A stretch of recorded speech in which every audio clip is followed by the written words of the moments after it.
Hello everyone and welcome back to another tutorial from Gameplay Classic. Today I'm going to show you how you can log into your existing account on the Marvel Snap game. So let's get started right away. First of all, open up the Marvel Snap game on your device.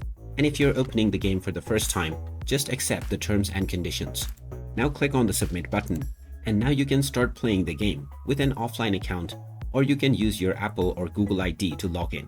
If you created your account previously using your Apple ID, then tap on the sign in with Apple option. Otherwise tap on sign in with Google, and now you can select your Google ID or enter your Apple ID credentials to log in to your previously existing account. Once you provide your credentials and log in, your previous progress will return back to you, and now you can start enjoying the Marvel Snap game on your smartphone from wherever you last left off. And there you have it. That is how easy it is to log into your existing account on the Marvel Snap game. If you find this video helpful, don't forget to hit that like button and subscribe to our channel if you haven't done so already.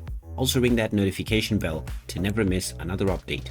Thanks for watching, and I'll see you again in the next one.